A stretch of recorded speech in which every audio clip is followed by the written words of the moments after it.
সঠিক কোরআন এবং সুন্নাহ থেকে কিছু গাইডলাইন ভিত্তিক কথা বলার চেষ্টা করব ইনশাআল্লাহুল আজিজ। আমরা যারা এখানে উপস্থিত রয়েছি সবাই মুসলমান, সেই সাথে সাথে আল্লাহ সুবহানাহু ওয়া তাআলার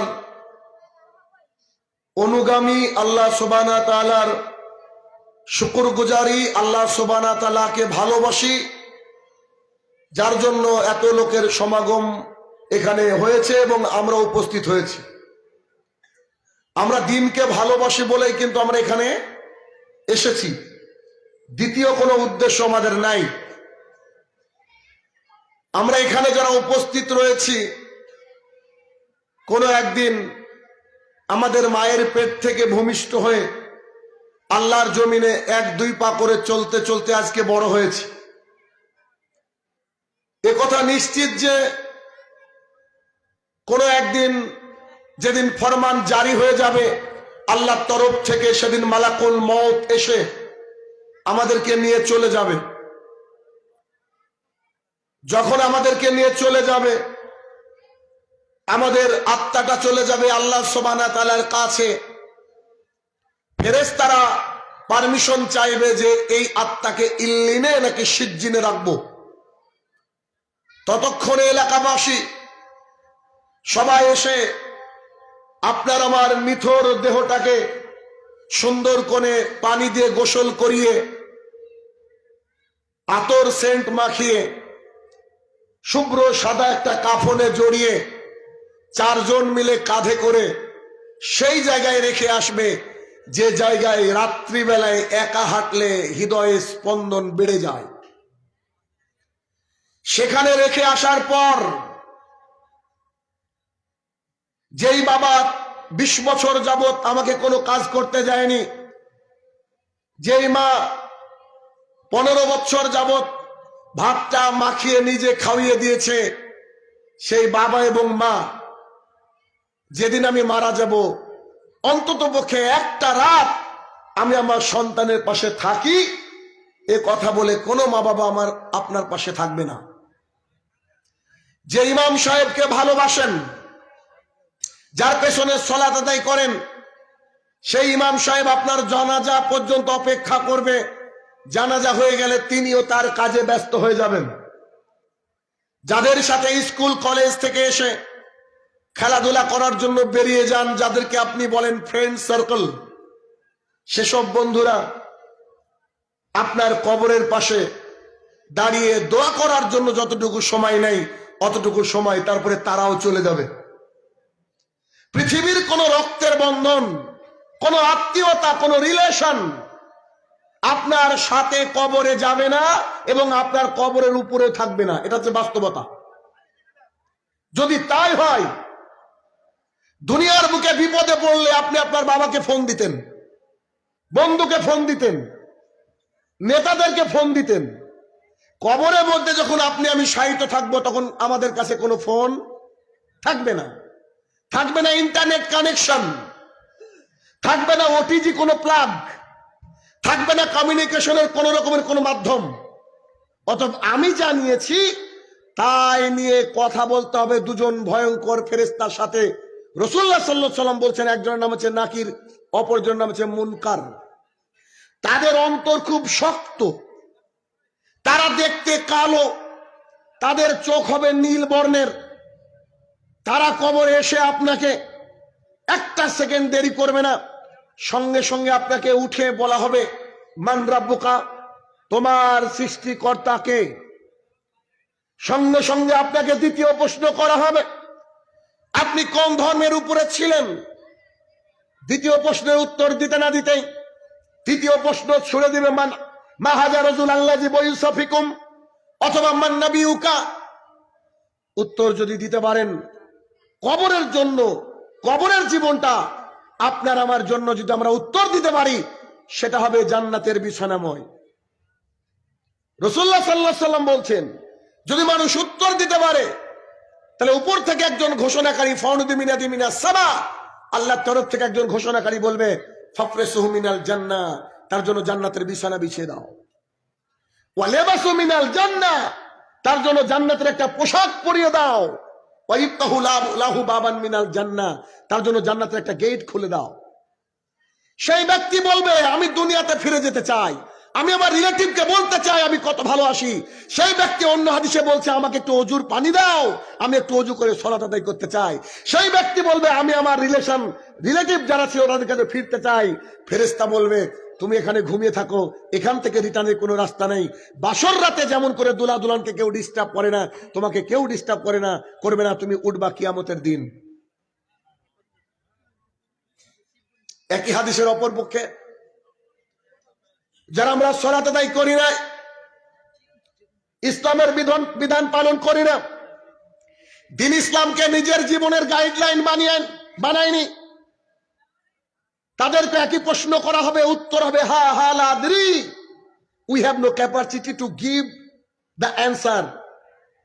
আমার এখন ওই ক্ষমতা নাই যে আপনি যে প্রশ্ন করেছেন তার উত্তর দেব। মাস্টার, ডাক্তার, প্রিন্সিপাল, যাদেরকে নেতা বলে বলছেন অমুক নেতার চরিত্র ফুলের মতো পবিত্র, যাদেরকে আপনি বলছেন এটা আমার আইডল, যাদেরকে বলছেন যে অমুক টিকটক আমার সেলিব্রিটি, যাদেরকে বলছেন আমার এইটা আমার আত্মীয়, সবাই তারা কবরে গিয়ে বলবে হা হা লা আদরি, আজকে আমি উত্তর দিতে পারি না। ফাউনিদি মিনাদি মিনাস সামা, উপর থেকে ঘোষণাকারী ঘোষণা করবে ফাফরিসুহু মিনান নার, জাহান্নামের বিছানা বিছিয়ে দাও। কবরের মধ্যে কিয়ামতের মাঠ বাকি, জাহান্নাম বাকি। রাসূল সাল্লাল্লাহু আলাইহি ওয়াসাল্লাম বলছে তার জন্য জাহান্নামের বিছানা বিছিয়ে দেওয়া হবে। জনাব, এলাকার মানুষ কৃষক, তাই না? গম আবাদ করেন, ধান আবাদ করেন। যেহেতু আমি একজন কৃষকের সন্তান, আমি এটুকু জানি যে আমাদের দেশে যখন গম কাটা হয় তো ওই যে গমের ওগুলোকে লাড়া বলা হয়, লাড়া, এগুলাকে পোড়ানোর জন্য যখন আগুন দেওয়া হয়, আমাদের জমিটা ওই যে সাদা একটা কি দেখা যাচ্ছে অত দূর, ওইখানে আগুন দেওয়া হয়েছে। একজন মানুষ সাইকেল নিয়ে অথবা হেঁটে রাস্তা দিয়ে যাচ্ছে, ওই আগুনের উত্তাপটা যেন মুখে লেগে মুখটা পুড়ে যাবে। কৃষকরা ভালো বুঝছেন, তাই না? রাসূল সাল্লাল্লাহু আলাইহি ওয়াসাল্লাম বলছে পৃথিবীর এই আগুন যেটা তোমরা দেখছো, তাকে আরো 69টা আগুন দিয়ে একসাথে করো। পৃথিবীর যে আগুন আমরা দেখছি, যে আগুন লেগে গেলে হাজার হাজার দমকল নিভাতে পারে না, যে আগুন এখন হলিউডকে জ্বালাচ্ছে, এই আগুনকে আরো 69 দিয়ে গুণ করলে এমন কঠিন আগুন হবে যে আগুন নিজে পুড়তে পুড়তে কালো হয়ে গেছে, সেই আগুন দিয়ে বিছানা বানানো হবে। আমি এখানে আটকে গেলাম কেন? আমি হাদিসের বাকি অংশ বলবো, তবে আমি এখানে আটকে গেলাম কেন, কি কারণে আটকে গেলাম? আল্লাহ তাআলার জমিনে সবচেয়ে শ্রেষ্ঠ মানুষ হচ্ছে নবী রাসূলরা, তারপরে সবচেয়ে শ্রেষ্ঠ মানুষ হচ্ছে সাহাবায়ে কেরাম। সাহাবায়ে কেরামের মধ্যে অন্যতম শ্রেষ্ঠত্বের তালিকা যারা রয়েছে, তাদের মধ্যে অন্যতম টপ অফ দা লিস্টে রয়েছেন রাসূল সাল্লাল্লাহু আলাইহি সাল্লামের অন্যতম একজন বিশেষ সাহাবী, যাকে রাসূল সাল্লাল্লাহু আলাইহি সাল্লাম জান্নাতের সার্টিফিকেট দিয়েছেন একই মজলিসে বসে 7 বার। তার নাম হচ্ছে কি বলেন দেখি? উসমান রাদিয়াল্লাহু তাআলা। এত দান তিনি করতেন, আল্লাহর জন্য এত ব্যয় করতেন। তাকে দুনিয়াতে থাকতে কত সার্টিফিকেট দেওয়া হয়েছে? এক মজলিসে বসে 7 বার তাকে সার্টিফিকেট দেওয়া হয়েছে। সেই উসমান রাদিয়াল্লাহু তাআলার চাকর হানি বলছেন, উসমান, আমি আপনাকে জান্নাতের কথা বলতে শুনেছি, জাহান্নামের কথা বলতে শুনেছি, কিন্তু কবরের পাশে দাঁড়ালে আপনি এমন করে বাচ্চার মতো কাঁদেন, ঘটনা কি বলেন তো? জাহান্নামেরও কথা বলেন, জান্নাতেরও কথা বলেন, কই চোখে পানি দেখেনি কোনোদিন, কিন্তু কবরের কাছে দাঁড়ালে একেবারে বাচ্চা ছেলের মতো কাঁদতে লাগেন, ঘটনা কি বলেন তো? তখন তিনি বলছেন, আমি শুনেছি মুহাম্মদ সাল্লাল্লাহু আলাইহি ওয়াসাল্লাম আমাকে বলেছে আখিরাতের প্রথম মঞ্জিল হচ্ছে কবর, যে কবরে বেঁচে গেল আখিরাত তার সুন্দর হবে, যে কবরে আটকে গেল তার ভাগ্যে খারাপ আছে। আমি মুহাম্মদ সাল্লাল্লাহু আলাইহি ওয়াসাল্লাম বলছি কবরের চেয়ে ভয়ঙ্কর জায়গা আমি মুহাম্মদ সাল্লাল্লাহু আলাইহি ওয়াসাল্লাম দেখিনি। কি দিয়ে বুঝাবো আপনাকে কবর কত ভয়ঙ্কর জায়গা? যিনি কবরে বাঁচবেন এ কথা সত্য, যিনি জান্নাতের সার্টিফিকেট প্রাপ্ত, তিনাকে কি কবরে জ্বালাতন করা হবে? নিশ্চিত হবে না। তিনি কবর দেখলে কাঁদতেন, আর আপনি আমি কবর দেখলে হালুয়া রুটির কথা মনে পড়ে। আছে না? বিদাতি এলাকার মানুষ শুক্রবার আসলে মানে আজকে আছে গোস্ত। পাবলিক কোথায় গিয়েছে? এদেরকে ধর্ম বুঝাতে বলতে আমরা শেষ হয়ে গেলাম। যদি এতদিন একটা কুকুর, সিগাল, বানরকেও বুঝাতাম, তাও বোধহয় পোষ মানে। সেদিন দেখলাম ফারিক নায়ককে, ডক্টর জাকির নায়ককে বাঘকে খাবার দিচ্ছে। আল্লাহ সুবহানাল্লাহ, বাঘকেও মানুষ বশ মানিয়েছে, কিন্তু বিদাতিকে মানুষ করতে পারলাম না। শোনেন, আমি যে হাদিস বলছিলাম, আগের হাদিসে একটু ফিরে যায় আপনার কাছে। তাকে কবরে কি বলা হচ্ছে? ফাফরেসু মিনান নার, তার জন্য জাহান্নামের বিছানা বিছিয়ে দাও।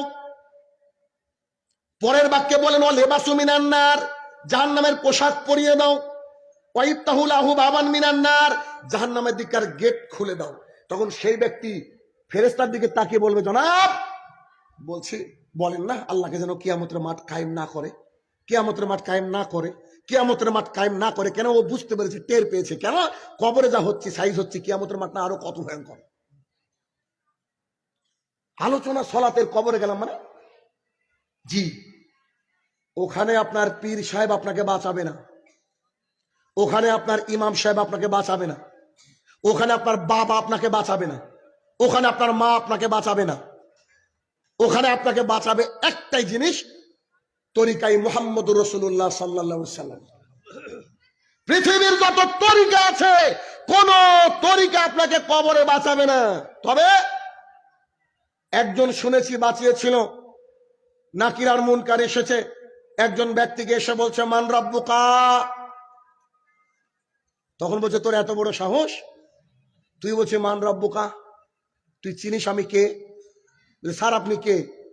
আমি বড় পীর আব্দুল কাদের জিলানী রহমতুল্লাহ আলাইহি। তুই তোর আল্লাহর কাছে যা, গিয়ে বল যে কাকে, মানে এই কথা প্রশ্ন করতে সবাইকে প্রশ্ন করা যায়, বেয়াদব কথাকার, আল্লাহর কাছে চল। নাকির আর মুনকির আল্লাহর কাছে যেতে শুরু করেছে, তো খপ করে একটা হাত চেপে ধরে বলছে তুই দাঁড়া, একজন যাক। আমি কি অত বোকা নাকি বড় পীর সাহেব? ঘটনা শোনা যায় কি যায় না? একেবারে নগদ মিথ্যা কথা, নগদ মিথ্যা কথা। আমরা যেন আয়েশা রাদিয়াল্লাহু তাআলা বলছেন আল্লাহ রাসূল সাল্লাল্লাহু আলাইহি সাল্লাম, আপনি যে কবরের কথা বলেন শুনে যে ভেতরটা কেঁপে ওঠে, আমি কি কবরে বাঁচবো? তখন মুহাম্মদ সাল্লাল্লাহু আলাইহি ওয়াসাল্লাম বলছে যার তাওহীদ ঠিক থাকবে সে কবরে শান্তিতে থাকবে। কথা কি বুঝাতে পেরেছে? আম্মা যেন আয়েশা টেনশন করে, আর হুজুর বলছে যে আমার তরিকা গ্রহণ করলে তুমি অটো পাস। হুজুরকে যদি ক্ষমতা থাকতো কবর দিয়ে তারপরে ইন্ডিয়া যেতাম, বুঝলেন? ক্ষমতা তো নাই আমার, কি করবো বলেন?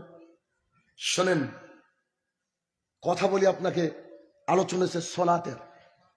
আমার সামনে কোরআন, আল্লাহ সুবহানাহু ওয়া তাআলা এই কোরআনের 82 জায়গায় বলেছেন আকিমিস সলাহ, তোমরা সলাত কায়েম করো। কি করো? সলাত কায়েম করো। আপনি ইন্ডিয়া, দার্জিলিং দেখার খুব শখ, ইন্ডিয়ার তাজমহল দেখার খুব শখ, পাসপোর্ট করবেন, এনআইডি কার্ডই নাই, পাসপোর্ট হবে? হবে? একজন মানুষ হজ করলো, যাকাত দিল, দিন রাত দান করে, তার স্ত্রীর সাথে ভালো ব্যবহার করে, প্রতিবেশীর সাথে ভালো ব্যবহার করে, সব কিছু আছে, এই ব্যক্তি সালাত নেই, সালাত নেই, ব্যক্তি মুসলমানই না। হাদিস তো সামনে পেশ করব, শুনেন। সলাত আল্লাহ সুবহানাহু ওয়া তাআলা কোরআনে বলেছেন 82 জায়গায় আকিমিস সালাত, তোমরা সলাত কায়েম করো।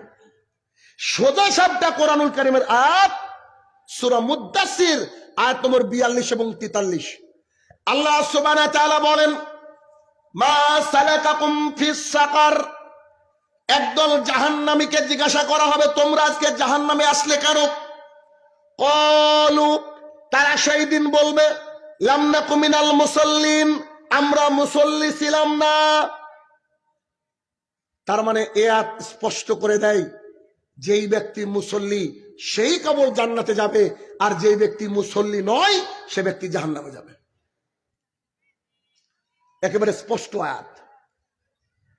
আমি হাদিস থেকে বলবো পরে, কিন্তু কোরআন থেকে আপনাকে বললাম। তার মানে যেই ব্যক্তির সলাত রয়েছে, যে ব্যক্তি মুসল্লি সেই ব্যক্তি জান্নাতি, আর যে ব্যক্তি মুসল্লি নয় জাহান্নামী। এখন প্রশ্ন, মুসল্লি কাকে বলে? মুসল্লি কাকে বলে এটা আমাদেরকে জানতে হবে। মুসল্লি তাকে বলে যে ব্যক্তি দিনে রাতে 5 ওয়াক্ত সালাত আদায় করে। যে ব্যক্তি দিনে রাতে 5 ওয়াক্ত সালাত আদায় করে এই ব্যক্তির নাম হচ্ছে মুসল্লি।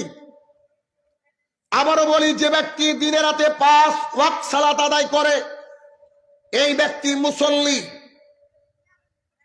মুসল্লির বিপরীত হচ্ছে বেনামাজি। আমাদের সমাজের মানুষ বেনামাজির সংজ্ঞাই জানে না। যদি বেনামাজির সংজ্ঞা জানতো তাহলে আমাদের মসজিদে ফজরে আমিনে এই গোমস্তাপুরে আমিন বলতো, রোহনপুরে শোনা যেত। দুঃখের বিষয়, আমাদের সমাজে বেনামাজির সংজ্ঞাই মানুষ জানে না যে কাকে বেনামাজি বলা হয়। আর আমি একটা কথা এর মধ্যে যোগ করি, আমি মনে করি যে আমাদের সমাজের বেনামাজি বানানোর জন্য যারা সবচেয়ে বড় দায়ী, 1 নম্বরে হচ্ছে আলেম সমাজ। আলেম সমাজ সলাতের সঠিক গুরুত্ব, সলাত না আদায় করলে যে তার কি ভয়াবহতা তা প্রকাশ করতে পারে না বলেই মানুষ আজকে সলাত ছেড়ে দেওয়ার পরেও নিজেকে মুসলমান দাবি করে। এই নীতিকে ত্যাগ করতে হবে, সলাত আদায় করতে হবে যে কোনো মূল্যে। কোরআন থেকে প্রমাণ করলাম, যে ব্যক্তি সলাত আদায় করে না এই ব্যক্তি মুসলমান নয়। যদি নরেন্দ্র মোদী জান্নাতে যায় তো সেও জান্নাতে যাবে। এখন আপনি বুঝেন। 2, বেনামাজি কাকে বলে ভালো করে শুনে রাখেন। এ কথা শোনাবে না, খুব অল্প মানুষই বলবে আপনার সামনে। আমি বলছি, একটু শোনেন। 1, গোটা বৎসরে যারা 2 ঈদে সলাত আদায় করে এরা হচ্ছে খাঁটি বেনামাজি, যাদের নাম আমি দিয়েছি ইদু মিয়া। 2, শুধুমাত্র রামাদান মাসে ওর গতি এমন গতি, মুখে খেজুর নিয়ে দাঁড়াচ্ছে, মনে হচ্ছে ইমাম সাহেব বলবো আপনি সাইডে দাঁড়ান। যারা শুধু রমাদানের সলাত আদায় করে এরা হচ্ছে বেনামাজি, এরা হচ্ছে রমজান আলী। 3, যারা এমনি তো সলাত আদায় করে না, শুধুমাত্র কেউ মারা গেলে সাদা পাঞ্জাবি আর টুপি মাথায় দিয়ে রুমাল বেঁধে চলে যায় জানাজার সালাত আদায় করতে, এরা হচ্ছে বেনামাজি। 4, যে ব্যক্তি ইচ্ছে করে প্রতিদিন যে কোনো 1 ওয়াক্ত সালাতকে ছেড়ে দেয়, ইচ্ছে করে আর খেয়াল খুশি মতো ছেড়ে দেয়, এই ব্যক্তি হচ্ছে বেনামাজি। 5, যে ব্যক্তি ইচ্ছে করে সলাতের রুকুনকে ছেড়ে দেয়, আমি মানি না এই রুকুন, সে ব্যক্তি হচ্ছে বেনামাজি। আপনাকে 5টা আমি গন্তব্য দিয়ে গেলাম, 5টা গাইডলাইন দিয়ে গেলাম। এই 5টা গুণে গুণান্বিত যারা তারা বেনামাজি। কিন্তু আমাদের সমাজটা উল্টো। আমাদের মসজিদের সভাপতি, ক্যাশিয়ার, সেক্রেটারি এরা প্রায় শুকুর আলী, এরা প্রায় মসজিদে যায় শুধুমাত্র হিসাব নেওয়ার জন্য, আবার ওদের জন্য নাকি একটা জায়নামাজ আলাদা থাকে। আশ্চর্য পাবলিক। শুধু নেতা হয়েছে আর এলাকার একটু আর্থিক সচ্ছলতা রয়েছে, সে গিয়ে মসজিদ পরিচালনা করে, অসম্ভব। যে লোকটা রিক্সা চালায়, ভ্যান চালায়, এ যদি 5 ওয়াক্তের মুসল্লি হয়, এই হবে সভাপতি, এই হবে ক্যাশিয়ার, এই হবে ট্রেজারার। এইভাবে যদি সমাজ আপনি পরিচালনা করার চেষ্টা করেন, ওয়াল্লাহি আল্লাহর কসম করে বলছি, একটা সমাজ পরিবর্তন হতে বাধ্য হবেই হবে, নিশ্চিত আপনি জেনে রাখেন। তবে আপনাকে এটা মাথার মধ্যে রাখতে হবে, যারা শুধু এই 5টা ক্যাটাগরির মধ্যে রয়েছে এরা কখনো নামাজি নয়, আল্লাহর কাছে এরা মুসলমান হিসেবে গৃহীত হবে না। আল্লাহর কাছে এরা মুসলমান হিসেবে গৃহীত হবে না। শুধু জুমার দিনে সালাত আদায় করে বলছে আমি মুসলমান। আশ্চর্য কথা, কি বোকার মতো পরিচয় দিয়েছে, নিজেও জানে না ও কি বলছে। তাহলে 1, যারা সালাত আদায় করে না তারা কোথায় যাবে? স্পষ্ট। 2, মুসল্লি কাকে বলে? যারা 5 ওয়াক্ত সালাত আদায় করে। 3, বেনামাজি কাকে বলে? 5টা ক্যাটাগরি বললাম, তাহলে এই 5টা ক্যাটাগরিও কি জাহান্নামী নয়? বুঝেননি বোধহয়? যে ব্যক্তি বেনামাজি সেই তো জাহান্নামী, আর যে বেনামাজি সেই জাহান্নামী। এটা হচ্ছে সহিহ মত। এবার একটু পৃথিবী বিখ্যাত 4 জন ইমাম আছে যাদের নাম আমরা সবাই জানি। ইমাম আবু হানিফা রহমতুল্লাহ আলাইহি, ইমাম আহমদ ইবনে হাম্বল রহমতুল্লাহ আলাইহি, ইমাম শাফি রহমতুল্লাহ আলাইহি, বলেন ইমাম মালিক রহমতুল্লাহ। একটু খেয়াল করবেন, মানুষ বলে আমি হানাফি, আজকে দেখাচ্ছি কি হানাফি আর কে শাফি। একটু দেখেন, ইমাম আহমদ ইবনে হাম্বল রহমতুল্লাহ আলাইহিকে প্রশ্ন করা হলো, যে ব্যক্তি ইচ্ছে করে সালাতকে ত্যাগ করে দেয় বা বেনামাজি, তার বিষয়ে আপনার কাছে ফতোয়া কি? তো তিনি বলেন ও কাফের। কি বলেন? ইমাম আহমদ ইবনে হাম্বল রহমতুল্লাহ আলাইহি কে জানেন? মাত্র 10 লক্ষ হাদিসের হাফেজ। কি দিয়ে বুঝাবো? আপনার ইমাম টাইটেল পাস করে এসেছে, ওকে এখন যদি একটা টপিক দেওয়া হয় 20টা হাদিস আর বেরোবে না। অথচ 10 লক্ষ হাদিসের হাফেজ তিনি বলছেন বেনামাজি কাফের। এই মতটা আমি শাহিনুর রহমান গ্রহণ করেছি। এজন্য আমি কোন এক খুতবায় বলেছিলাম, আমার বাপ যদি বেনামাজি হয়, আল্লাহর কসম করে বলছি, আমি কুকুর শিয়ালের মতো পুঁতে রাখবো, আমি শাহিনুর রহমান জানাজা পড়াবো না। দেখি সমাজ পরিবর্তন হয় কিনা। ইমাম আহমদ ইবনে হাম্বল রহমতুল্লাহ আলাইহি তিনি বলছেন বেনামাজি কাফের। আর 3 জন ইমাম বলছেন না, ইনারা কাফের নয়, ইনারা যে ফাসেক। ইনারা কি? ফাসেক। আচ্ছা, এক নম্বর যিনি তিনি বললেন কি? কাফের। আর ইনারা বলেন ফাসেক।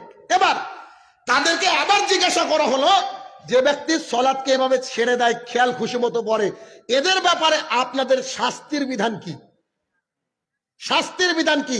তখন আহমদ ইবনে হাম্বল রহমতুল্লাহ আলাইহি, ভালো করে বুঝবেন, আহমদ ইবনে হাম্বল রহমতুল্লাহ আলাইহি এবং ইমাম শাফি রহমতুল্লাহ আলাইহি দুজনে বললেন, ইনাদের পৃথিবীতে বেঁচে থাকার অধিকার নাই। যদি ইসলামিক শরিয়ত জারি থাকে, এদেরকে হত্যা করে দিতে হবে। বেনামাজি পৃথিবীতে বেঁচে থাকতে পারবে না।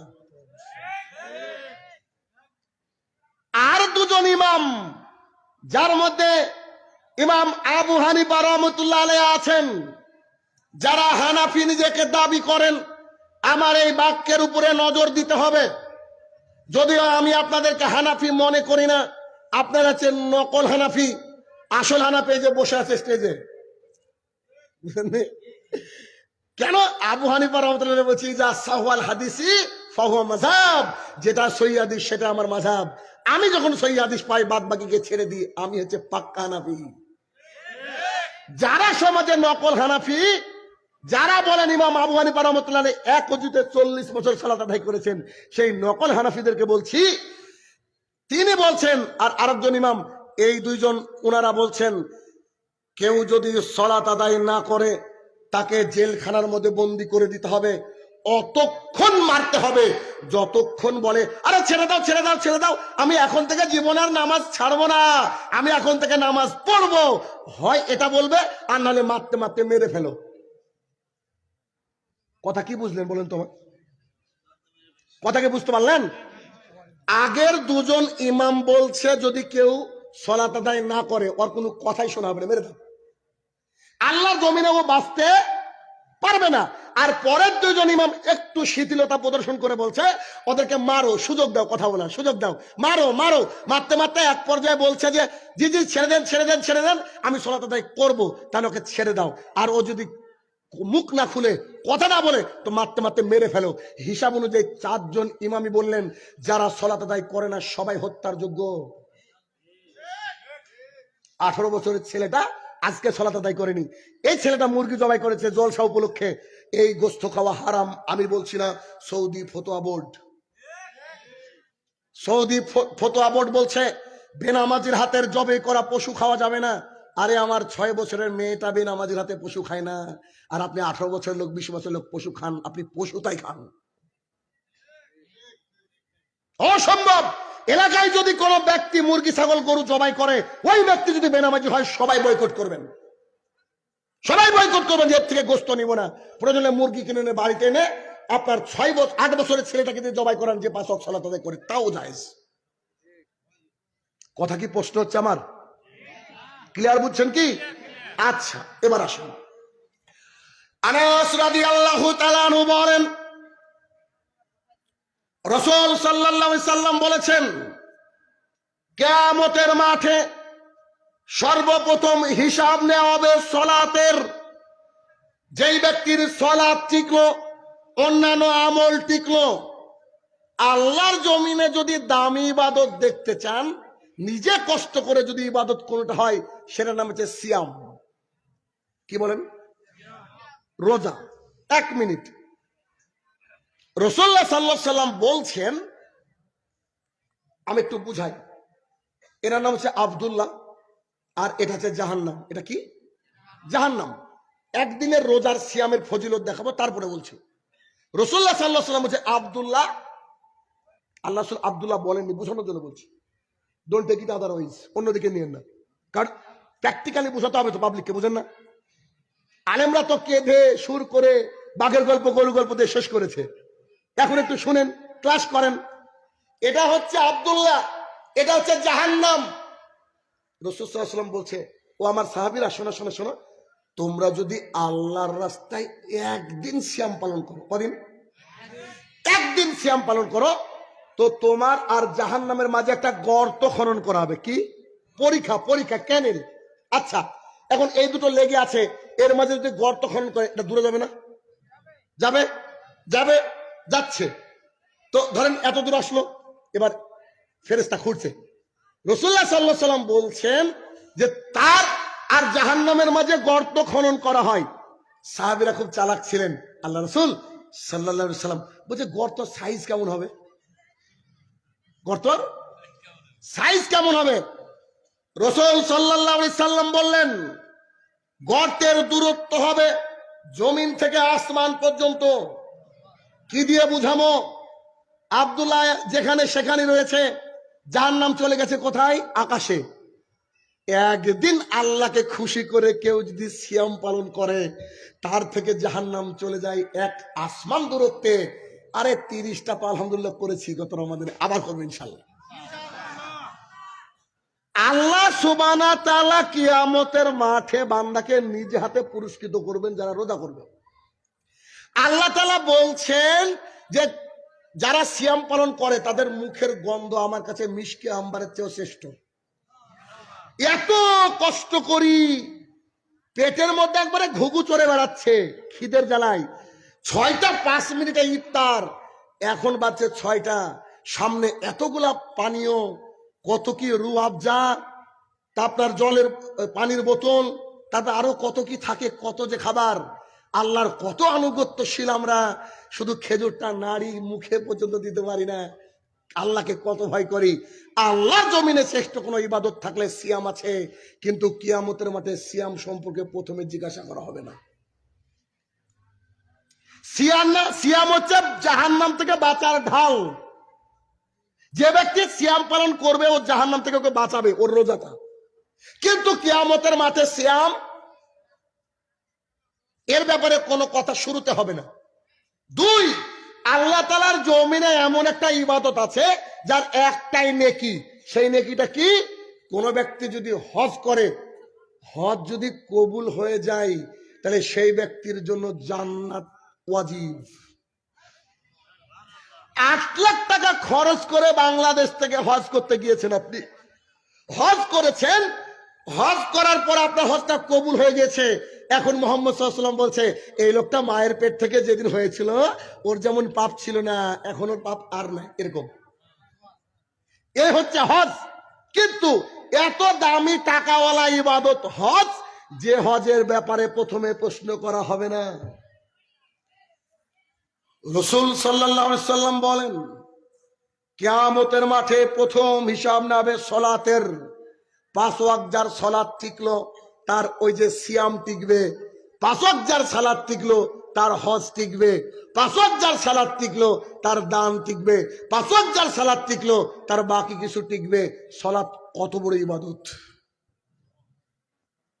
এজন্য শুরুতে বলেছি কি, সালাত হচ্ছে একটা এনআইডি কার্ড। এনআইডি কার্ড নাই মানে পাসপোর্টও হবে না, ভিসা তো দূরের কথা। এই জন্য সালাতকে অতি গুরুত্ব দেওয়া হয়েছে। আমি অবাক হয়ে যাই সলাতের ব্যাপারে যখন আমি শুনি যে ফজরে 1 কাতার 1.5 কাতার মানুষ, কলিজাটা ফেটে যায় আমার। বিশ্বাস করেন কেন?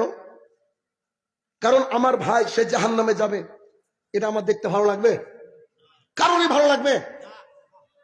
কিন্তু আমরা ওই অবস্থায় করে ফেলেছি। শোনেন একটা কথা, এই ঘটনাটা বা হাদিসটা আমাকে তাজ্জব করে ফেলে। হাদিসটা কি? আজ পর্যন্ত কোথাও বলিনি আমি, আজকে আপনার সামনে পেশ করছি। আমি বলিনি, আজকে পেশ করছি। একটু খেয়াল করেন, কিছু কিছু জিনিস নিজে নিজে আমল করার চেষ্টা করি, নিজে নিজে রাখি, আবার ভাবি আমার ভাইয়েরা জানবে না কেন, জানা তো উচিত। আমি সলাতে কেউ যদি বলে যে ফজরে উঠতে পারিনি, আমার কাছে আসমান ভেঙে পড়ে। আমার কাছে আসমান ভেঙে পড়ে। কেন? কি কি সমস্যা ভাই তোমার? আমি 10 দিন না খেয়ে আছি, তাজ্জব হব না? আমি আমার একটা পা নাই, অথচ আমি হেঁটে চলে যাচ্ছি, তাজ্জব হব না? কিন্তু ফজরে উঠতে পারিনি কথা আমার হজমই হয় না, আমার হয় না হজম। এই আজকে যে হাদিস আমি এখন পেশ করব, এইটা শোনার পরে দেখি আপনার অন্তর কি বলে। আতা রহমতুল্লাহ আলাই বলেন, আতা একজন ব্যক্তির নাম, তবেই আতা রহমতুল্লাহ আলাই বলেন, আমি এবং ইবনু উমাইর দুইজন আম্মাজান আয়েশা রাদিয়াল্লাহু তাআলা আনহার ঘরে প্রবেশ করলাম। প্রবেশ করার পরে বললাম, আম্মাজান বলছি আপনি আমাদেরকে এমন একটা আশ্চর্য জিনিস শোনান যেটা আপনি আল্লাহর রসুলের মধ্যে পেয়েছেন। সাহাবী তাবেঈনদের টার্গেট কি ছিল, কি সুন্দর দেখেন। আর আমাদেরকে পেলে আপনারা কি করেন? নাভির নিচে নাকি বুকের উপরে হাত বন্ধ, টাকা নাকি চাল দিয়ে ফিতরা দিব। তারা ঢুকে কি প্রশ্ন করেছে যে আপনি আল্লাহ রসুলের মধ্যে আশ্চর্য একটা জিনিস পেয়েছেন, যেটা আপনার আশ্চর্য লেগেছে, আপনি আমাদেরকে শোনান না? তখন আম্মাজান আয়েশা রাদিয়াল্লাহু তাআলা কাঁদতে লাগলেন। কিছু মনে পড়েছে? কাঁদতে লাগলেন। কান্নার পর তিনি কান্না থামিয়ে বলছেন, একদিন রাত্রিবেলায় আমি আর মুহাম্মদ সাল্লাল্লাহু আলাইহি ওয়াসাল্লাম শুয়ে আছি, তিনি আমাকে বললেন, আয়েশা তুমি আমাকে ছেড়ে দাও, তুমি আমাকে ছাড়ো। আম্মাজান আয়েশা রাদিয়াল্লাহু তাআলা বলছেন, আমি তাকে বললাম যে শোনেন না, আপনি যাতে খুশি হন আমি তাই করার জন্য প্রস্তুতি গ্রহণ করেছি। আপনি যাতে খুশি হবেন আমি তাই করার জন্য প্রস্তুতি নিয়েছি। আপনি যাতে খুশি হবেন, যে কোনো মূল্যে আমি আপনাকে খুশি করতে চাই, আমি আপনাকে খুশি করার চেষ্টা করছি, চেষ্টা করব। আপনি উঠবেন কেন? আমাকে ছাড়তে কেন বলছেন? তখন তিনি বলছেন, আয়েশা আমি আমার রবের ইবাদত করব, আমি আমার রবকে একটু সময় দেব, তোমাকে এখন দিতে পারছি না, দুঃখিত। আমি আমার রবকে একটু সময় দেব, তুমি আমাকে একটু ছাড়ো না, স্ত্রী হক, তুমি একটু ছাড়ো না। আম্মাজান আয়েশা রাদিয়াল্লাহু তাআলা বলছেন যে আচ্ছা আমি কি আপনাকে খুশি করতে পারিনি? আচ্ছা ঠিক আছে, আপনার খুশি আমার খুশি, যান আপনি আপনার রবকে সময় দেন। আমি মুহাম্মদ সাল্লাল্লাহু আলাইহি ওয়াসাল্লামকে দেখলাম তিনি ওযু করে আসলেন। ওযু করে আসার পর তিনি সলাতে দাঁড়ালেন। সলাতে দাঁড়িয়ে যে কি কান্না শুরু করলেন, কাঁদতে কাঁদতে তার কোল ভিজে গেল।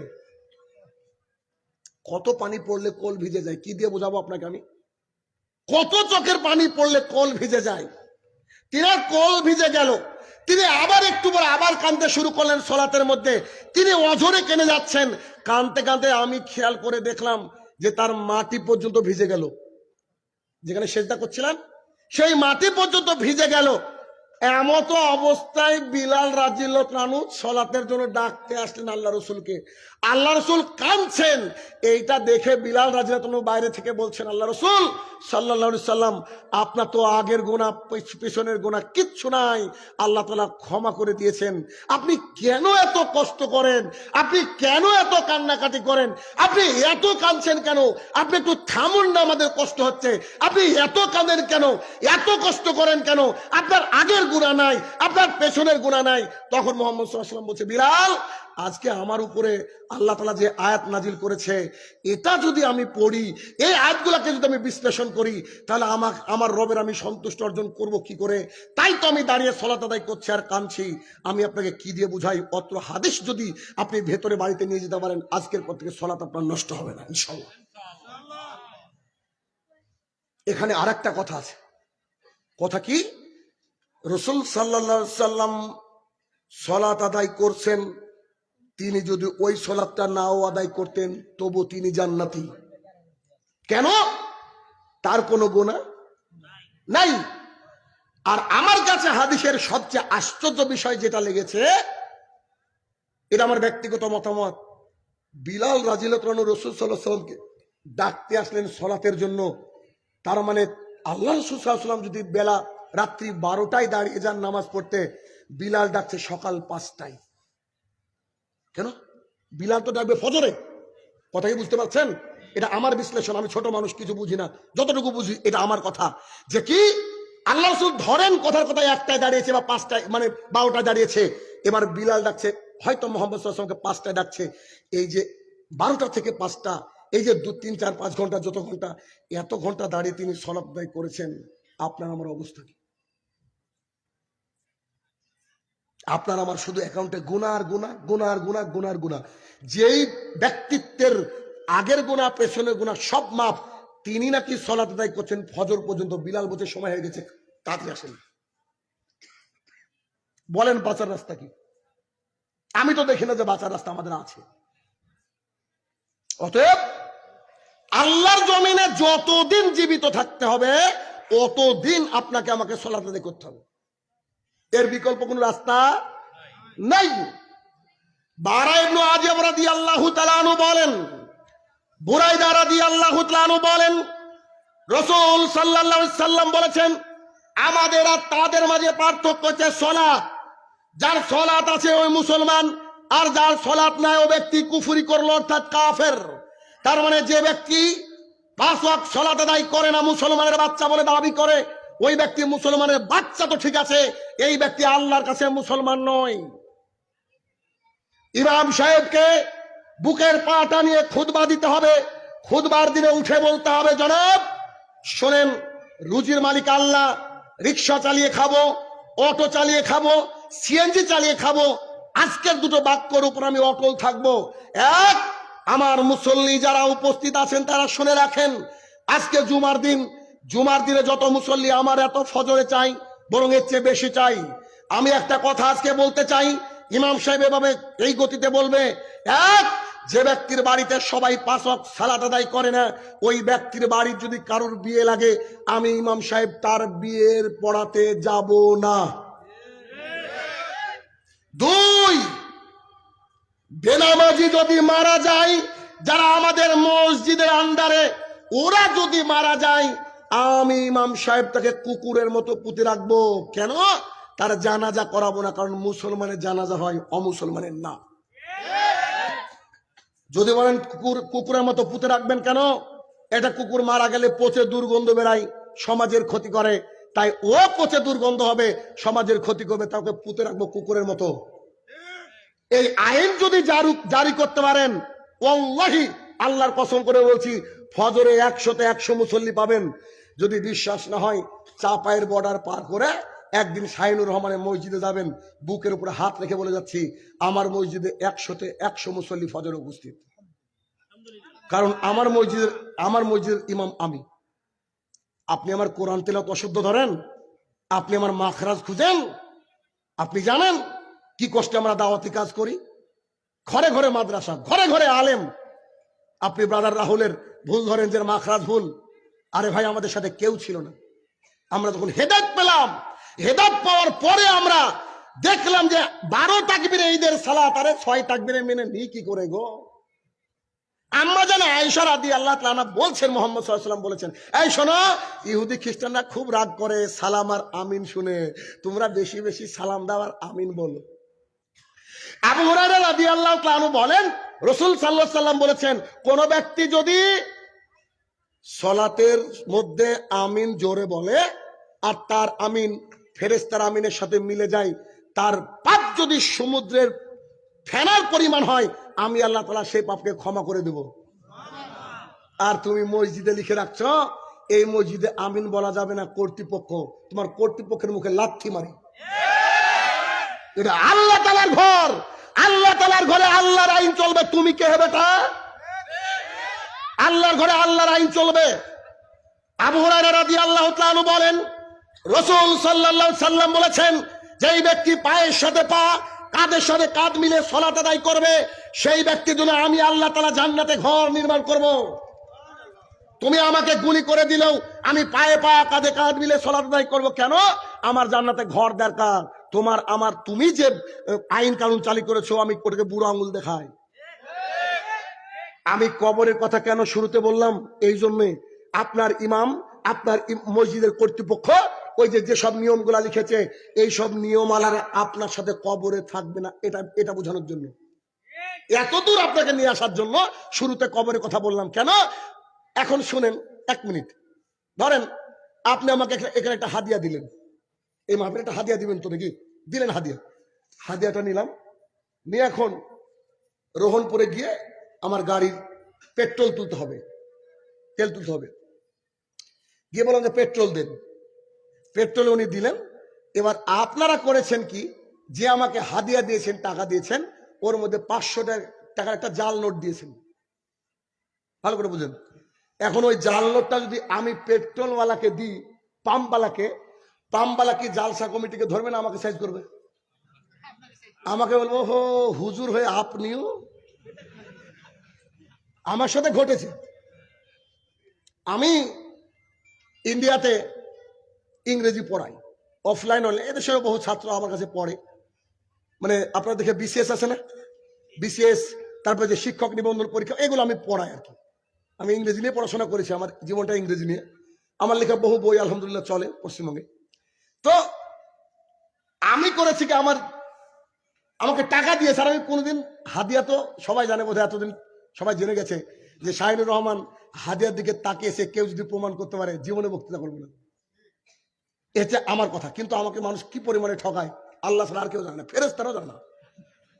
সিরিয়াসলি বলছি, বিশ্বাস করেন।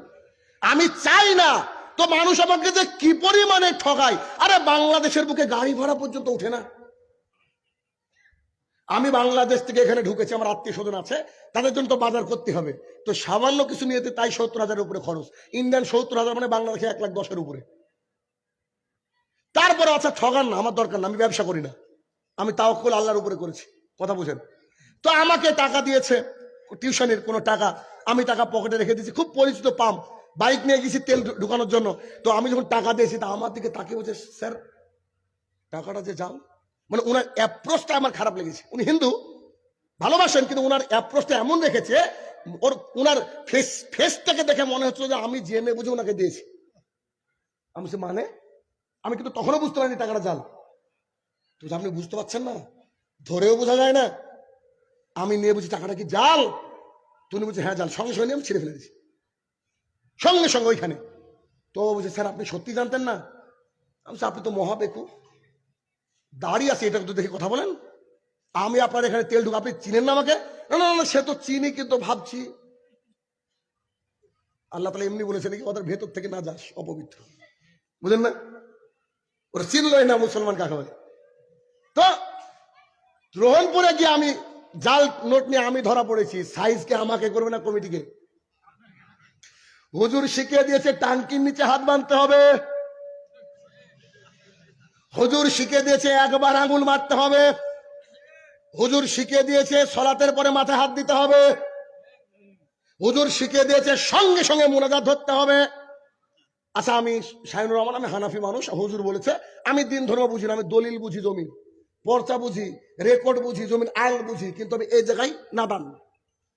এখন আমি কবরে চলে গেছি, ফেরেশতাকে বলছে আমার হুজুরকে ডাকি। ফেরেশতা বলবে, তোর হুজুরকে ওদিকে সাইজ করা হচ্ছে, তোকে আগে সাইজ করে। বলেন, বলবে কি বলবো না? কারণ তরিকা আল্লাহর জমিনে চলবে না। ধর্মের ব্যাপারে মুহাম্মদ সাল্লাল্লাহু আলাইহি ওয়াসাল্লামের তরিকা বাদ দিন। এক আশ্চর্য ঘটনা সৌদি আরবের, আপনাকে আমি কি করে বুঝাবো এই ঘটনা। এক লোক করেছে কি, বাংলাদেশ থেকে গিয়েছে। বাংলাদেশ কি ইন্ডিয়ার? বাঙালি। তো আমি অফিসে বসে আছি, সৌদি আরবে ছিলাম দীর্ঘদিন। আমি অফিসে বসে আছি, এক বাঙালি সালাত আদায় করেছে। সালাত আদায় করার পরে দোয়া করেছে এভাবে। এখন এক সৌদিয়ান ওকে ধরেছে। এখন সৌদিয়ান আরবিতে কথা বলে, আর বাঙালি বাংলাতে কথা বলে। দুজনের কেউ কারো কথা বোঝে না। তো ওকে বলছে তাল আনা সওয়া সওয়া, এও বুঝে না। তাল আনা সওয়া সওয়া, আমার সাথে সাথে চল। তোনাকে হাতটা ধরে আমার অফিসে এনে, আসসালামু আলাইকুম। ওয়ালাইকুম আসসালাম, কেফ আলাইক আনতা? কয়েস আলহামদুলিল্লাহ। এস মুশকিলা? হুয়া বাঙালি আন্তা জবান, এ বাঙালি তোর মতন জবান আরবি বাংলা কথা বল। আমরা ভাই কি করেছেন আপনি? কই ভাই আমি তো নামাজই পড়েছি। তা আমিও উনাকে বলছি এস মুশকিল এস সুবান্তা, আপনি কি দেখেছেন, কি সমস্যা? উনি বলছেন যে উনি সলাত আদায় করেছেন, করার পরে উনি বলছেন যে সলাৎ যখন শেষ হয়েছে সলাতের উপরে মাথা দিয়েছে, তো এভাবে মাথা দিয়েছে। তা আমি বললাম যে এটা আপনি করেছেন, হাত দিয়েছি, এটা করেছেন? তো বলে জি আমি এটা করেছি। আমি বলছি কি এটা? তো বলছে কেন, সলাতের পরে দোয়া, নামাজের পরে দোয়া। তা আমি ওনাকে সৌদিয়ানকে বলছি আপনি কি সমস্যা দেখেছেন? সৌদি বলছে যে যদি সলাৎ, বাংলায় বলে আপনাদেরকে নাকি, যদি সলাৎ নষ্ট হয়ে যায়, ভেতরে কোনো কিছু ভুল করেন, তার জন্য তো সাহু সেজদা দেওয়া উচিত। আমি দেখলাম তিনি সালাম ফিরিয়ে বলছে এরশাদা, আমরা বলি না, বুঝেননি বোধ হয়, আয় আল্লাহ কি হলো আমার, ও ভেবেছে ওইটা। তো বলছে আনা ফাক্কার এস মুশকিল হুয়া হুয়াফি মুশকিলা বাদেন হুয়া সুজুদ শাহু, ও যদি সমস্যা হয় তো শাহু সেজদা দিক, ও মাথায় কেন চাপড়াচ্ছে? আমি আবার বললাম যে ও মাথা চাপড়ানি উস্তাদ, ও দোয়া করেছে। তখন ও বলছে ইন্না লিল্লাহি ওয়া ইন্না ইলাইহি রাজিউন, আমি সৌদি আরবের লোক হয়েও আমি এই দোয়া জানলাম না, বাঙালি কি করে জানলো? কত বড় দুঃখের কথা। এখন যদি আপনি হিন্দিতে কোনো কথা বলেন আর আমার সামনে যদি কথা বলেন, আপনি ধরা পড়বেন না? কি করে বুঝাবো বলেন? কত পণ্ডিত দুনিয়ার বুকে আছে। আমাদের মুর্শিদাবাদের লালগোলা বলে একটা জায়গা রয়েছে, লালগোলায় মাহফিলে গিয়েছি, ইনার মতো বয়স্ক দুজন ব্যক্তি এসে বলছে আপনি সৌদি আরবে গিয়েছেন? জি। আপনি আরবি জানেন? জি। একটু আরবিতে কথা বলেন তো। তাহলে কি বলবো, আপনি বলেন, ওটাকে আমি বলে দিচ্ছি। না জাতামাতা বলেন। একটা কথা বললাম আরবিতে, তো বলছে শোনেন আমি সৌদি আরবে হজ করতে গিয়েছিলাম, আমার একটা জিনিস খুব খারাপ লেগেছে, তাই আপনাকে বলছি। তো বলেন কি খারাপ লেগেছে? সৌদি আরবের মানুষ কিন্তু আরবিটা ঠিকঠাক জানে না। আমি ভাবলাম যে ট্রেনের চাকায় পাম দেওয়া লোক কোথা থেকে আসলো, মনে মনে ভাবছি যে ট্রেনের চাকায় পাম দেওয়া লোক কোথা থেকে আসলো। হ্যাঁ, আশ্চর্য। এক লোক তার স্ত্রীকে বলছে আমি কত বড় বেকুব তুমি জানো, মোবাইলের ফ্ল্যাশ লাইট জ্বালিয়ে আমি আমার মোবাইল খুঁজছি। হয়তো এরকম হয় না? তো দুজনে হাসছে, বলছে আমি কত বড় পাগল দেখো, মোবাইলের ফ্ল্যাশ লাইট জ্বালিয়ে আমি মোবাইল খুঁজছি। তখন ও হাসে আর স্ত্রীও হাসে, ও তো নিজেকে পাগল ভাবছে আর স্ত্রী ভাবছে এ তো পাগল। এরপরে স্ত্রী হাসি থামিয়ে বলছে তারপরে মোবাইল পেয়েছো? বুঝতে পারেন বোধ হয় স্ত্রী আমার ডবল পাগলি। ওই বলছে যে হাসছে, ও বুঝেছে বোধ হয়, বুঝে মোবাইলের ফ্ল্যাশ লাইট জ্বালিয়ে মোবাইল খুঁজে আমি কত বড় পাগল। একটু পরে তার স্ত্রী বলছে মোবাইলটা পেয়েছো? তো আমি বললাম যে আপনি কি ভুল ধরেছেন? তো উনি বলছেন খুয়াইশ মানে কি? আমি যে খুয়াইশ না, এটা তো আমি জানি না। বুঝছেন না? আমি যদি আপনাকে বলি আপনি কেমন আছেন, আপনি বলুন আলহামদুলিল্লাহ, কিন্তু আমি ওনাদেরকে জিজ্ঞাসা করলাম আপনি কেমন আছেন, ওরা বলছে খুয়াইশ খুয়াইশ। আমি বললাম হো হো, আপনি শুনতে ভুল করেছেন, আমি আপনাকে বুঝাই। আমি আপনাকে বললাম আপনি কেমন আছেন, আপনি উত্তর দিতে পারেন চলে যাচ্ছে, বলেন আমরা চলে যাচ্ছে। 2 আলহামদুলিল্লাহ, 3 আল্লাহর রহমতে ভালো আছি, 4 100তে 100। আমরা বলি কি বলি না? অনেকে আমার কথাও বলে না, এই করে ভালো আছে বলে কিনা। আমি বললাম যে ওরা সৌদি আরবের মানুষ আর আপনি বোকার মতো ভুল ধরেছেন। ওনাদেরকে যদি কেউ জিজ্ঞাসা করে যে কে ফালে কান্তা, আপনি কেমন আছেন, তো ওনারা উত্তর দেয় আলহামদুলিল্লাহ আনা কুয়াইস। খুয়াইস না, আনা কুয়াইস মানে ভালো, আনা মিয়া ফিল মিয়া, 100তে 100। তখন বলছে ওহো তাহলে ওরাই ঠিক আমি ভুল। বুঝতে পারেননি?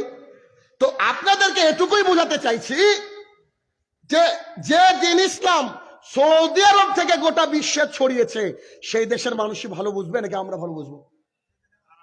অবশ্যই তারা, কারণ তারা আরবির রুট ফর্মটা বুঝে, কোথা থেকে কি এসেছে এটা তারা খুব ভালো বুঝে। সেই দেশের থেকে আসা কোরআনুল কারীম, সেই কোরআনুল কারীমের মধ্যে এই কথা উল্লেখ আছে যে ব্যক্তি সালাত আদায় করে না সেই ব্যক্তি হচ্ছে কাফের। আর যে ব্যক্তি সালাত আদায় করে না তাকে জাহান্নামে যেতে হবে, একেবারে স্পষ্ট।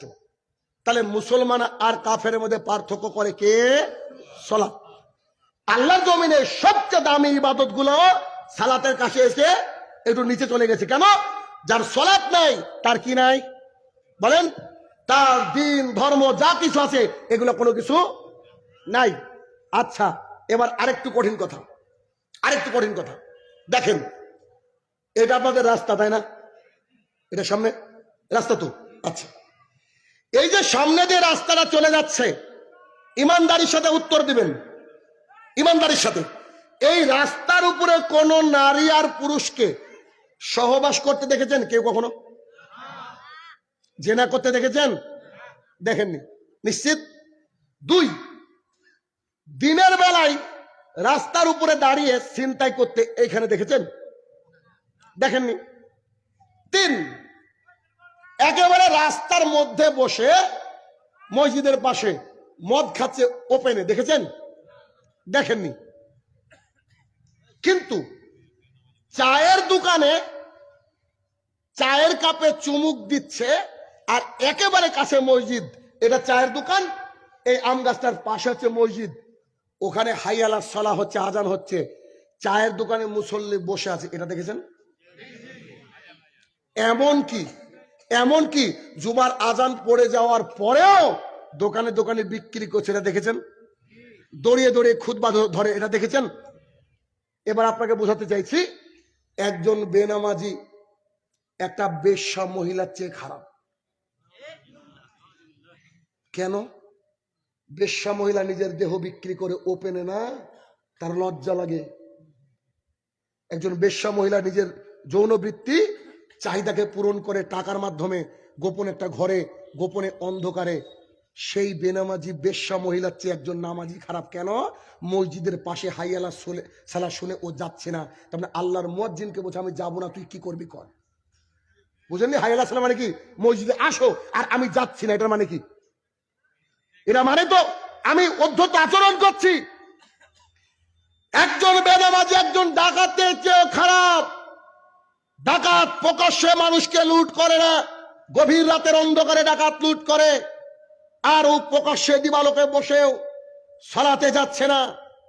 একজন মদখোর নেশাখোর পার মাতাল, সে মদ খায় কথা সত্য, গাঁজা খায়, আফিং খায়, হেরোইন খায় কথা সত্য, কিন্তু সে খায় তার থেকে বসে গোপনে ঘরের মধ্যে, গাছের চিপায়, জলির মানে গলির মধ্যে, কোনো কোনো জঙ্গলের মধ্যে বসে খায়, কিন্তু প্রকাশ্যে রাস্তায় খায় না। কিন্তু বেনামাজি একটা এরকম নেশাখোর হিরোইন মদ মাতালের চেয়ে খারাপ।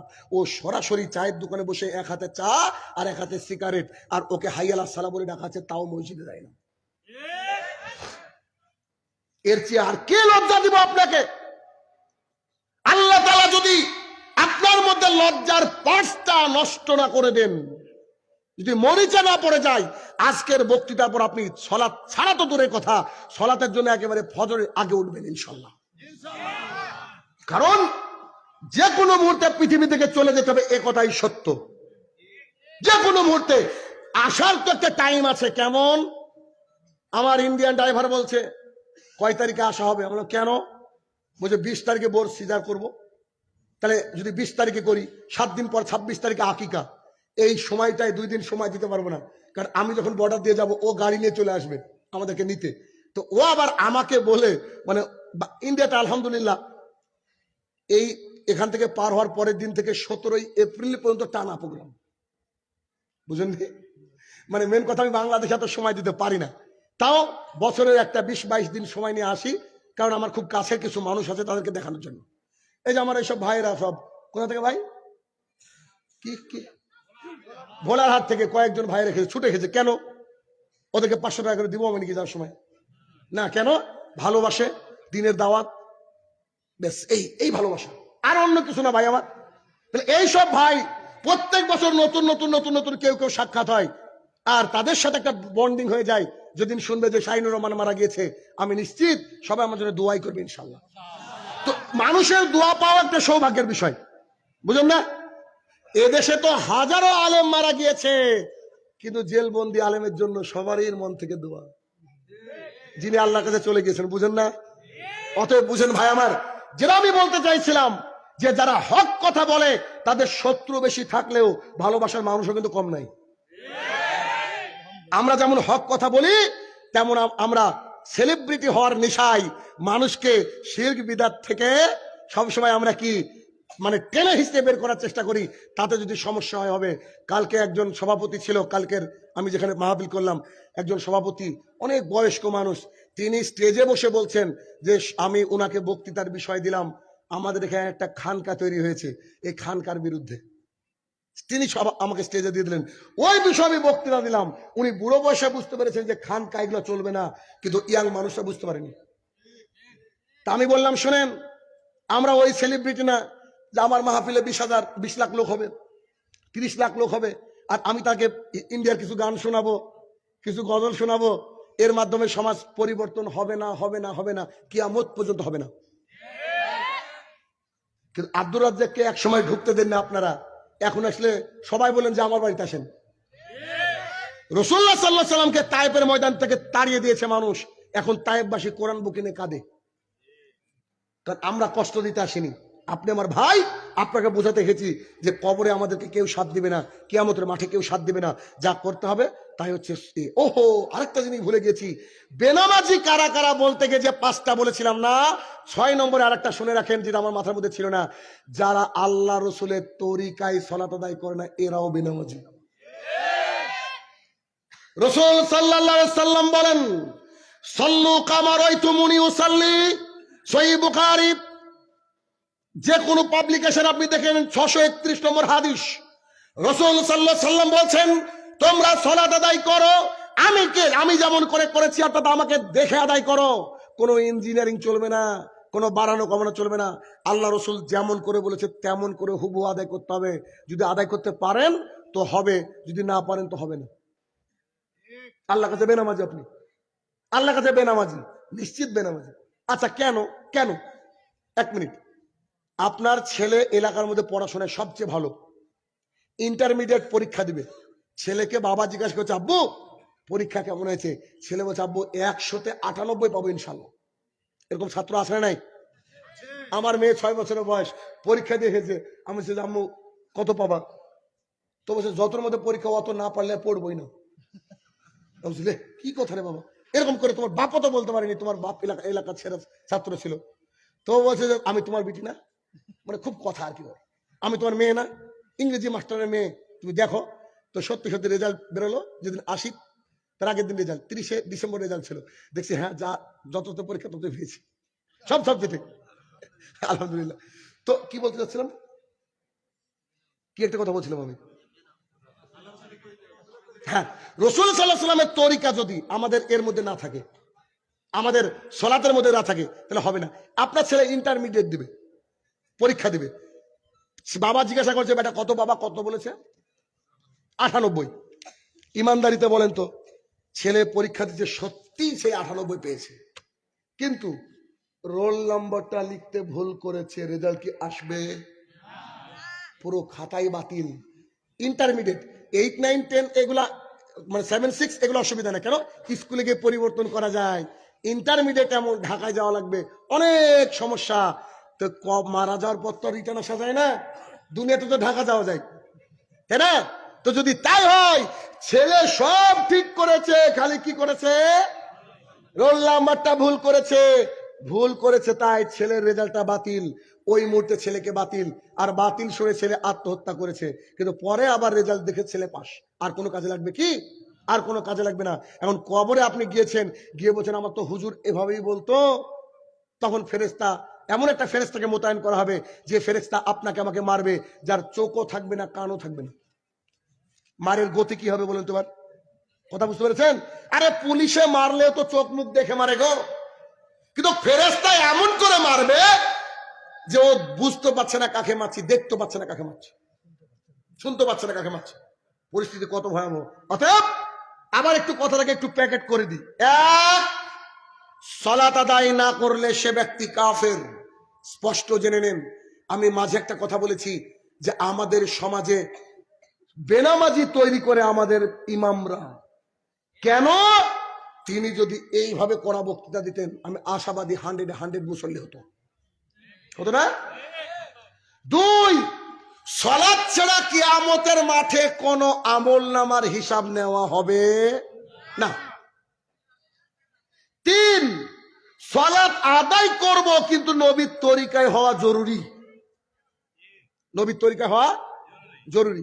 4, আল্লাহর জমিনে যত দিন আছেন অতদিন সালাত আদায় করা লাগবে। শাহিনুর রহমান সাহেব প্যারালাইসিস হয়ে গেছে, হাত তুলে ইশারায় নামাজ পড়েন, হাতও উঠে না, চোখের ইশারায় নামাজ পড়েন, চোখও কাজ করে না, শুধু মনে মনে বলেন যে এটা সূরা ফাতিহা, এটা রুকু, এটা সেজদা, তখনও সালাত আদায় করতে হবে। রাসূলুল্লাহ সাল্লাল্লাহু আলাইহি ওয়াসাল্লাম বলেন যুদ্ধ ক্ষেত্রে সালাত মাপ নাই। আর আপনার বাড়িতে বিয়ে মশাই এসেছে, বলছেন যে সালাত নাই, হয় কি হয় না? শুনেন, সালাত আদায় করবেন। সৌদি ফতোয়া বোর্ডের আরো একটা ফতোয়া যেটা আপনাকে কষ্ট দিবে, স্ত্রী সালাত আদায় করে, স্বামী সালাত আদায় করে না, স্বামী সালাত আদায় করে, স্ত্রী সালাত আদায় করে না, উভয়ের মাঝে বিবাহ বন্ধন নষ্ট। প্রায় বাড়িতে এরকম আছে না? প্রায় বাড়িতে এইরকম। অথচ স্ত্রীকে বলেন যে কোরআনে আছে 4টে বিবাহ করার কথা, সব মেনে নেবে, কিন্তু বিবাহ করার কথা মানবে? 1 মিনিট একটা ঘটনা বলি আপনাদের। প্রতিদিন তার স্ত্রীকে বলে, দেখো তুমি অনেক কষ্ট করো, একটা বিয়ে করি। তো হঠাৎ করে সেই লোক বলছে, বৃহস্পতিবারের রাত্রিতে হঠাৎ মেনে নিল আমার স্ত্রী, আচ্ছা করো একটা বিয়ে। কি যে আনন্দে ঘুমালাম। জুমার দিনে ফজর মানে সালাত আদায় করব, জুমার সালাত আদায় করার পরে আমার বউকে নিয়ে পাত্রী দেখতে যাব, মনের মধ্যে আকাঙ্ক্ষা, স্বপ্ন নিয়ে ঘুমিয়েছে। ঘুম থেকে উঠে তাড়াতাড়ি করে গোসল সেরে দেখছে ঘড়িতে 11:30। গোসল সেরেছে, গোসল সেরে সুন্দর একটা পাঞ্জাবি পরে যাচ্ছে, বলছে আসসালামু আলাইকুম। তখন তার স্ত্রী পেছন থেকে পাঞ্জাবিটা ধরে বলছে, শোনো, কোথায় যাও? কেন? জুমা পড়তে। এদিকে আসো।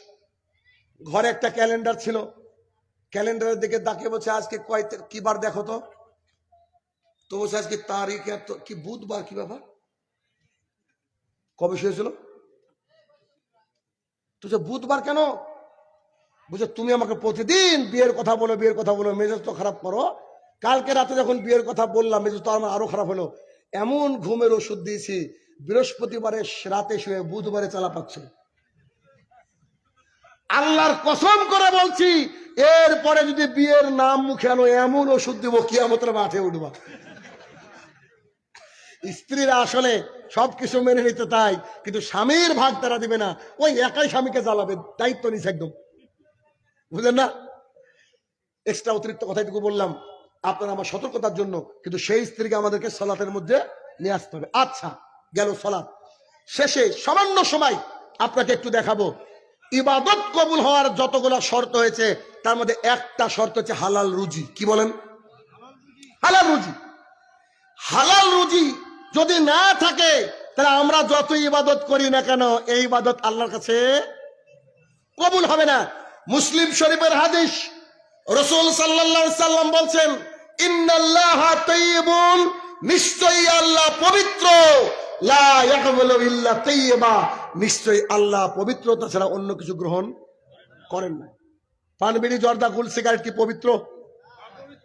আল্লাহ সুবহানাহু ওয়া তাআলা বলছেন, ইয়া আইয়ুহাল্লাযীনা আমানু ইন্নামাল খামরু, শুরুতে বলছেন ও ঈমানদারগণ শোনো, নিশ্চয়ই নেশাদার দ্রব্য, রিজসুম, নাপাক, শয়তানের পদাঙ্ক অনুসরণ করে না। আল্লাহ তাআলা অপরাধে বললেন, ইয়া আইয়ুহান নাস কুলু মিম্মা ফিল আরদি হালালান তাইয়্যিবা ওয়ালা তাত্তাবিউ খুতুওয়াতিশ শাইতান। ও মানব সকল, তোমরা শোনো, আমি আল্লাহ বলছি, তো আমার জমিনে যত খাবার দিয়েছে আমি, তার মধ্যে থেকে হালাল এবং পবিত্র বেছে বেছে খাও। কি খেতে হবে? হালাল এবং পবিত্র, হালাল এবং পবিত্র, হালাল এবং পবিত্র বেছে বেছে খেতে বললেন। আর আগের আয়াতে বললেন নেশাদার দ্রব্য। নেশাদার দ্রব্য নিয়ে যদি বিশ্লেষণ করেন, পৃথিবীতে যা বেশি খেলে নেশা হয়, তার অল্পটাও হারাম। হুজুর জর্দা খাচ্ছে, হুজুরকে 500 জর্দা একেবারে ভাতের মতো খাওয়িয়ে দিয়ে দেখেন, হুজুর যদি দাঁড়িয়ে থাকতে পারে তো বলবো নেশা না, বুঝলেন? কিন্তু আমাদের সমাজের এক শ্রেণীর হুজুর বলছে পান বিড়ি জর্দা গুল সিগারেট হচ্ছে মাকরু। বলে কি বলে না? বলছে মাকরু, আর বাকি গেলা হচ্ছে নেশাদার দ্রব্য। আর এক হুজুর আবার বলছে যা ঢেলে পান করা হয় ও নেশা, বাকি নেশা না। কত ক্যাটাগরি আছে। আচ্ছা বলেন তো, যারা আসলে এই ফতোয়া দিয়েছে তারা নিশ্চিত 100-তে 110% গ্যারান্টি ওরা খায়, আর না হলে আকিজ গ্রুপের সাথে আর কোনো টাকা পায়। কত বড় সাহস ওর, কত বড় সাহস! আল্লাহ রসুল বলছে যে কাঁচা পেঁয়াজ আর রসুন খেয়ে মসজিদে যেও না। আর এই হারামি, হারামি তো বলবো হারামখোর, এই হারামখোর কি করেছে? পকেটের উপর পকেটে বিড়ি রেখেছে, রুকুতে গিয়ে দেখছে যে 100 আজিজ, 111 আজিজ আছে না নাই? এটা তো আছে আছে। পৃথিবীর বুকে সবচেয়ে বড় নিরাপদ নেশার নাম হচ্ছে গুল, যা মসজিদের বাথরুমেও পাওয়া যায়। পৃথিবীর বুকে এমন একটা জীবের নাম বলতে পারবেন নাকি যেই জীব একসাথে খায় আর পায়খানা করে? পাবেন না। কিন্তু মানুষ পাবেন। সকালবেলায় উঠে মেশক খোঁজার কথা, বলছে ও মামুনির মা লাইটার কোথায় গো? তো বলছে কেন গো? বলছে তুমি কে জানো না, না টান মারলে আমার ক্লিয়ারই হয় না। কত বড় বিয়াদব, কত বড় বিয়াদব! কাঁচা পেঁয়াজ এবং রসুনের গন্ধ পাশের মুসল্লি কষ্ট পাবে, ফেরেশতারা কষ্ট পাবে, তাই আল্লাহ রাসূল নিষেধ করেছেন। আর বিড়ির গন্ধ, জর্দার গন্ধ বুঝি নাই? খালি বিড়ি আর জর্দার গন্ধ দিয়ে মানুষকে অজ্ঞান করে দিয়ে দিতে পারে। যেই ব্যক্তি কোনোদিন এগুলা খায়নি, ছয়নি, দেখবেন অজ্ঞান হয়ে যাবে। আর মুফতি মাওলানা দরকার হবে না বিড়ি ছাড়ানোর জন্য। আমি একটা তরিকা বলছি, দেখি গোমস্তপুরে মানুষরা মানে কিনা। কারণ কোনো ফতোয়া লাগবে না, একটা কথা বললেই পান বিড়ি জর্দা এই দুনিয়া থেকে উঠে যাবে। সেটা কি? যদি তাদের স্ত্রীরা রাত্রিবেলায় বলো তুই যদি আজকে থেকে বিড়ি জর্দা খৈনি খাস তো তোর সাথে শোয়া বন্ধ। এক রাতে বলে তুই বলো কি শোনা, বিড়ি জর্দা আমি তো চোখে দেখিনি, এ দেখো ব্রাশ করে আনলাম আর যা নিয়েছিলাম সব ফেলে দিলাম। হবে কি হবে না? কারণ বউ এমন একটা জিনিস, তাকে খুশি করার জন্য পুরুষ ভারত কেন বিজেপিকে মেরে জবাই করে ইন্ডিয়া চলে যাবে, তারপরে ওখান থেকে এনে দেবে। ওর স্ত্রী যদি এখন বলে আমার বগুড়ার দই দরকার, এখন বগুড়া চলে যাবে। কিসের ডাকাত আর কিসের বাস পাবে, কেউ টেনশনে হেঁটে যাবো তোর কথা বলবে। স্ত্রীকে খুশি করার জন্য স্বামীরা চেষ্টা করে।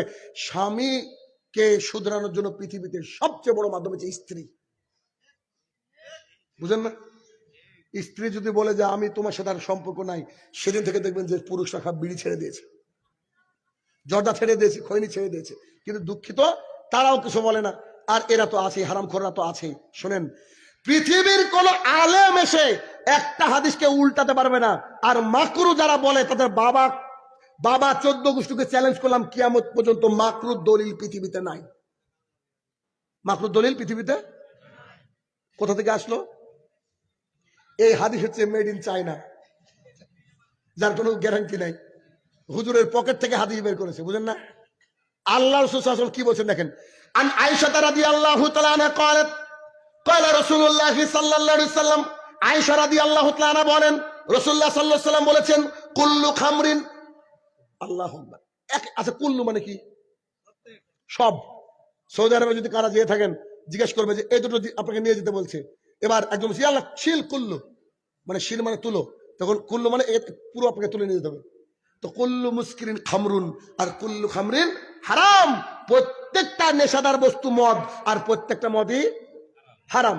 হ্যাঁ, যদি হাদিসটা এমন থাকতো, আন আয়েশা রাদিয়াল্লাহু তাআলা আনহা قالت قال رسول الله صلى الله عليه وسلم كل مسكر خمر الا জর্দা, বিড়ি, খৈনি, গুল, এগুলো বাদ দিয়ে সব, তাহলে হুজুরকে একটু মান্যতা দিতাম, বুঝতাম। কিন্তু এই হুজুর করে কি? এটাকে খাওয়ার জন্য, নিজে খাওয়ার জন্য তিনি জাতিকে গুমরা করছেন। এই ব্যক্তিদের ইবাদত কবুল হবে না। আচ্ছা বলেন, আর কিছু লাগবে? আমি আপনাদেরকে সালাত বললাম, আমি আপনাদেরকে কি বললাম? নেশাদার বললাম, দ্রব্য বললাম। নেশাদারের উপরে আমি আপনাকে 100 হাদিস দিতে পারি। একটা হাদিস আপনার জন্য যথেষ্ট। আর একটা হাদিস আপনাদের জন্য যথেষ্ট। দেখেন, নুমান ইবনে বাশির রাদিয়াল্লাহু তাআলা আনহু বলেন, একটা হাদিস বাড়িতে নিয়ে যান। এটা নুমান ইবনে বাশির রাদিয়াল্লাহু তাআলা আনহু বলেন রাসূলুল্লাহ সাল্লাল্লাহু আলাইহি সাল্লাম বলেছেন হারাম হালাল সুস্পষ্ট। গরুর গোশত হালাল এ বিষয়ে কেউ প্রশ্ন করেছেন কখনো? আচ্ছা, মুরগির গোশত হালাল এটা প্রশ্ন করেছেন? ভাই এটা কিসের গোশত? মুরগি। এটা কি হালাল? এরকম। আচ্ছা, মাঝে একটা কথা মনে পড়লো বলি, এই হাদিসে রিলেটেড। নোমান ইবনে বাশির, ভুলে গেলে মনে করে দিবেন, যদিও মনে থাকবে ইনশাল্লাহ। দেখেন, এখন এদিকে জানি না মানুষ বক বা কোনো পশু পাখিটা কি ধরে খাওয়ার জন্য? আচ্ছা, এক লোক করেছে কি, জাল বিছিয়ে দিয়েছে, জাল গম চাল ছিটে দিয়েছে পায়রা ধরার ইচ্ছায়, মানে পাখি ধরার ইচ্ছা। তো সন্ধ্যা হয়ে গেছে, বাড়ির কাজে একটু দেরি হয়ে গেছে, এসে দেখছি যে দুটো পড়েছে, একটা পায়রার একটা কাক। কি পড়েছে? পায়রার কাক। তো তারা যখন তাদেরকে যখন নিয়ে যাচ্ছে, নিয়ে গিয়ে খাঁচার মধ্যে ঢুকেছে, সকালবেলা জমা হবে। পায়রা কানতে শুরু করেছে, প্রতীক, এটা গল্প শোনানোর জন্য, বোঝানোর জন্য। পায়রা কানছে, হায় আল্লাহ আমার কি হবে, আমার মেয়াদ ফজর পর্যন্ত, ফজরের পরে আমাকে জবাই হতে হবে। এর কান্না দেখে কাকও কান্না শুরু করেছে, হায় আল্লাহ আমার কি হবে, আমাকে জবাই হতে হবে। তখন পায়রা তাকে বলছে, ভাই দাঁড়াও দাঁড়াও দাঁড়াও, এমনি কাঁদছে বা তুমি টেনশন দিচ্ছ? মানে আরে ভাই আমি পায়রা, আমি হালাল, আমাকে জবাই করবে। কাক তো পৃথিবীর কেউ খায় না। কাক খায় নাকি? কাক তো হারাম, ভাই তুমি কেন টেনশন করো? কাক বলছে আমি জানি যে কাক পৃথিবীর লোক খায় না, তো তুমি তাহলে কান্না করো কেন? বুঝা, আমি কান্না করছি এই জন্যে, আমি যদি আম পাবলিকের হাতে ধরা পড়তাম টেনশন ছিল না, সে আমাকে ছেড়ে দিত। আমি যার জালে ধরা পড়েছি একটা হুজুর, আল্লাহ জানে কোন ফতুয়া দিয়ে বলে যে কাকও হালাল। বুঝলেননি? কোন ফতুয়া মেরা দিয়ে বলে যে কাকও হালাল, এই হাদিস হচ্ছে সহিহ।